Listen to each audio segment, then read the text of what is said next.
Majelis Hakim Pengadilan Negeri Jakarta Timur menerima eksepsi terdakwa perkara dugaan pencemaran nama baik di kasus ijazah Jokowi, Tifauzia Tiasuma alias Dr. Tifa, dalam sidang putusan sela pada Kamis, 23 Juli 2026. Suasana di Pengadilan Negeri Jakarta Timur berubah menjadi penuh simpati setelah sidang Dr. Tifauzia Tiasuma atau Dr. Tifa selesai digelar. Saat meninggalkan gedung pengadilan, ia disambut puluhan pendukung yang telah menunggu sejak pagi. Sejumlah pendukung memberikan bunga mawar sebagai bentuk dukungan moral di tengah proses hukum yang sedang dihadapinya. Penyambutan tersebut menjadi penutup sidang yang menarik perhatian publik.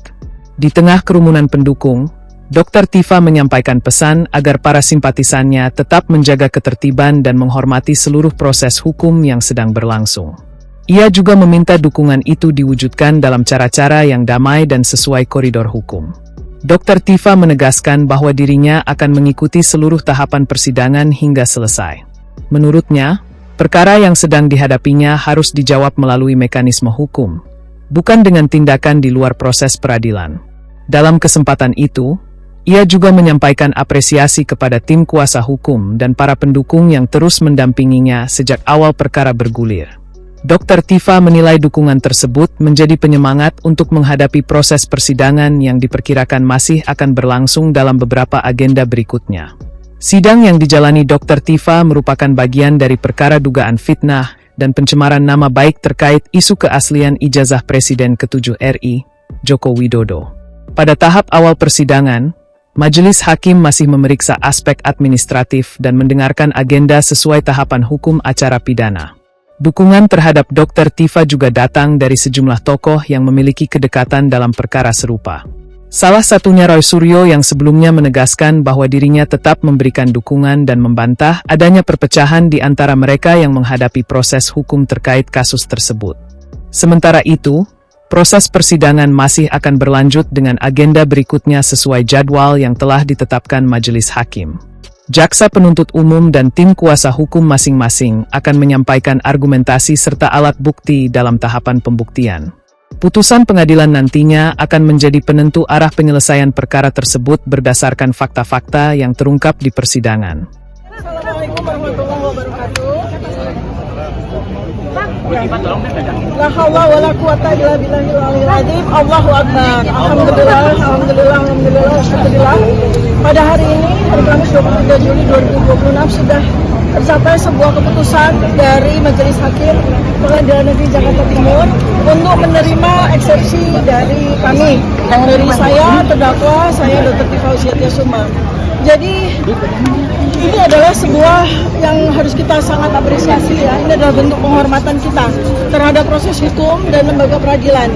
Sikap ini ya selama ini saya sudah sampaikan juga pada hari yang lalu di media sosial bahwa apabila eksepsi ini ditolak ya, kami akan terus berjuang. Apabila eksepsi ini diterima, kami pun akan terus berjuang. Karena penegakan keadilan dan kebenaran harus terus kita perjuangkan. Saya bersama Mas Roy Suryo insya Allah ya akan terus memperjuangkan keadilan dan kebenaran. Kemudian komitmen kami terus ya Mas ya, komitmen kami terus bersama dengan advokat kami, para pejuang, para aktivis semuanya ya. Semua aktivis kita terus berjuang untuk kebenaran dan keadilan, kejujuran, konstitusi, seputih negara ini, sejarah harus kita pulihkan ya. Kemudian kami meyakini ya bahwa keputusan pengadilan ini adalah bagian dari ikhtiar manusia, bagian dari ikhtiar negara, bagian dari ikhtiar seluruh pemangku kebijakan. Untuk itu kami mengucapkan terima kasih banyak atas semua yang telah dilakukan sehingga keadilan dan kebenaran ini bisa tegak berdiri di negara ini. Dan terlebih dari itu bahwa semua ini adalah kehendak Allah Subhanahu wa taala.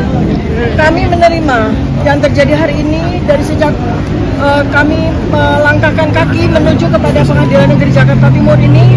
Apapun yang diputuskan oleh Pengadilan Negeri, oleh Majelis Hakim, kami terima dengan ikhlas sebagai bagian dari kami menjadi wasilah Allah Subhanahu wa taala untuk terus menegakkan keadilan kebenaran. Dan seluruh rakyat Indonesia, percayalah bahwa keputusan dari Majelis Hakim pada hari ini untuk menerima eksepsi kami tidak menyurutkan langkah saya tidak menyurutkan langkah kami untuk terus memperjuangkan kebenaran, terutama terkait dengan persoalan yang selama ini sudah menjadi beban bagi seluruh bangsa Indonesia terkait dengan otentitas dari ijazah yang selama ini menjadi polemik. Sehingga apa? Sehingga ke depan kita tidak perlu harus menemui persoalan ini lagi pada presiden-presiden maupun pejabat-pejabat berikutnya. Terima kasih. Assalamualaikum warahmatullahi wabarakatuh. Waalaikumsalam warahmatullahi Ya, saya akan lanjut sedikit ya. Jadi sebetulnya secara mental ya, insya Allah ya, lebih dari 400 hari ya, kami sudah mempersiapkan diri. Terutama ketika Polda Metro Jaya menyatakan bahwa ada 709 dokumen. Ya, kami sudah riset 709 dokumen ini. Ya, dan dengan senang hati, apabila memang sidang ini akan berlanjut, artinya eksepsi kami ditolak, kami akan siap, ya, kami akan siap untuk menyampaikan hasil investigasi kami selama setahun ini terkait dengan 709 dokumen, ya. Dan kemudian juga kami juga mendapatkan sebuah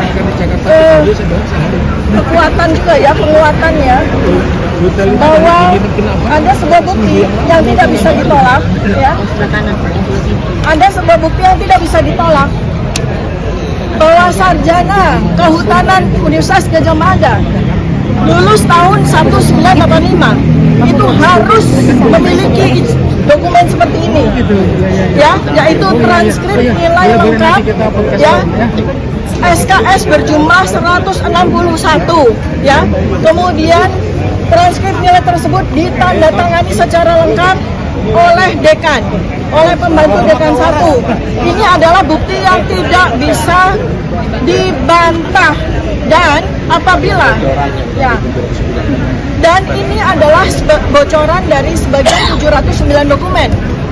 Ya, 709 dokumen ada transkrip nilai ya yang tidak sesuai dengan transkrip nilai asli ini. Dan ini sulit sekali akan dipertahankan, ya. Jadi inilah yang salah satunya sudah kami persiapkan. Dan satu lagi, kami juga sudah mendapatkan bukti yang jelas tidak bisa dibantah, ya, bahwa sarjana kehutanan Universitas Gadjah Mada yang lulus tahun 1985, ya, tidak usah harus melihat apapun artefak yang ada pada ijazah, cukup melihat satu saja artefak yang tidak bisa dibantah, yaitu bahwa ijazah sarjana kehutanan UGM tahun 1985 itu 1985 itu materinya warnanya merah, dengan nilai Rp500 dan bukan hijau, ya, nilainya 100. Ijazah yang menggunakan materi hijau dengan nilai Rp100 itu adalah ijazah sarjana muda.